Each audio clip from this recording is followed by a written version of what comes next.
Greetings. For the next album review, we've got a band called The Final Chapter.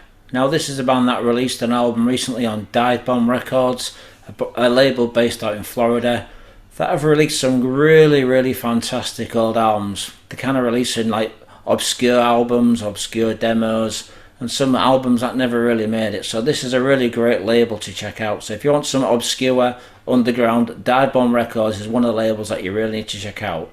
So this band is called The Final Chapter. I've never actually heard the band before, but I'm so glad I have.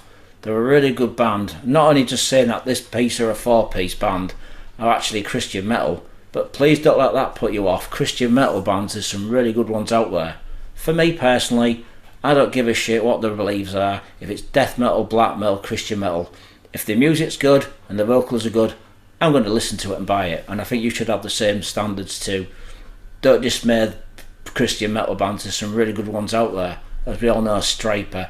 There's also other great bands out there in Christian metal.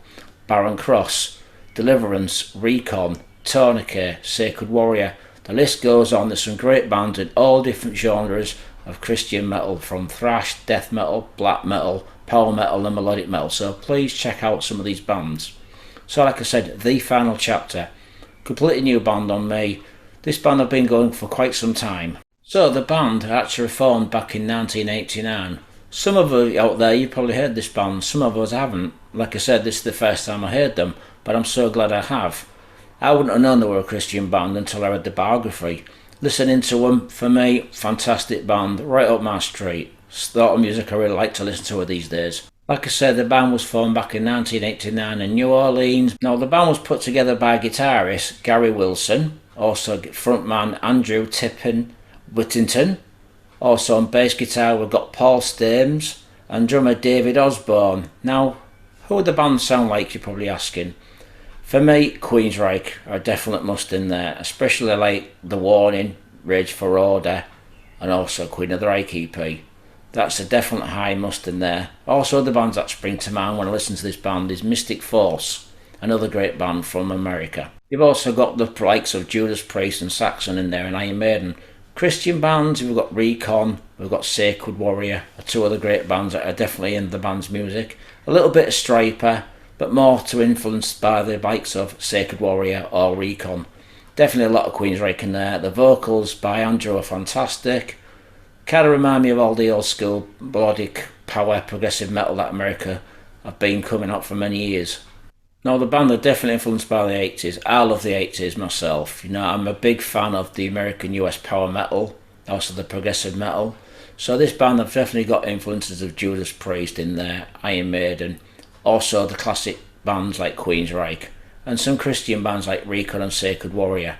Definitely a great band with a great potential. Now I'm not sure if the band are going to release another album in the future. I hope they do, because this is a fantastic album. The album is called Let It Be Done, like I say, released on Dive Bomb Records. Looking at the cover, yeah, it does have a Christian vibe to it. It's obviously got Jesus or somebody impaled to a cross. You just see the hand with the nail through it. You know, it does a bit of a giveaway. You know, some people might see it as a black metal album, death metal album, but no, this is Christian metal without a doubt. But like I said before, don't let the Christianity come and stop you listening to a fantastic album. Really good band. Really takes me back to the 80s, like I say. I love my power metal from America, and this is one album that takes me back to the days when I was growing up in my youth. Also in there you could probably hear bands like Hitman, Ridaka, them sort of bands as well.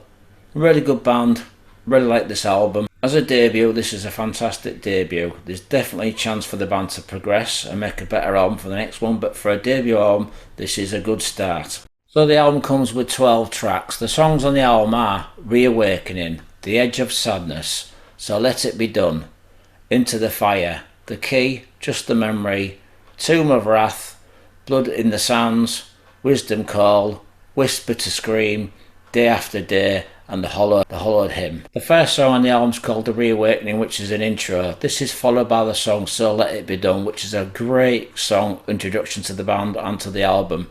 Really does pack a punch. As soon as I hear the vocals, I just kind of think of Jeff Tate, the Hitman sort of bands, the Mystic Force bands. You know, it's just got that really good 80s US progressive power metal vibe. Also the band Oracle that released an album called As Darkness Reigns on Massacre Records. If you like that album, you're really going to like this album. The vocals on this album by Andrew kind of remind me of William Wren, who was in Mystic Force, who sadly passed away. Great singer. It's also got a bit of Jeff Tate in there, but yeah, I can definitely hear William Wren on this album. So if you like William's vocals, you're really going to like this album. Fantastic singer. Rest in peace, brother.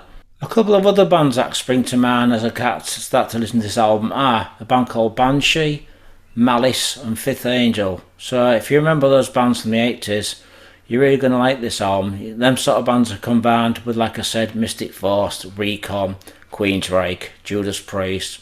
Really good album this. Maybe a little hint of Crimson Glory in this album as well. For a debut album, this is a really, really good album. It's pretty strong. Yes, there's time for improvement. You know, the next album hopefully will get better. But there's some really good songs in this album. So the songs that I think are well worth checking out are The Edge of That Sadness, So Let It Be Done, The Key, Into the Fire, The Tomb of Wrath, Blood in the Sands are really good songs. There's some great vocals, some catchy lyrics here, and some great riffing. You know, the songs are really well thought out. It's a really good album. You know, it's released on Dive Bomb Records, and it's called So Let It Be Done. This is a band called The Final Chapter. This is their debut album. Hopefully the band will do a new album, and I'm looking forward to hearing it. So I'm going to give this album 3.5 to 4 out of 5. Like I say, there is time for improvement, but as a debut album, this is a really good album. It's well worth checking out, and I'm looking forward to hearing more about this band. So well done, guys. Get the metal going. Enjoyed this album, folks.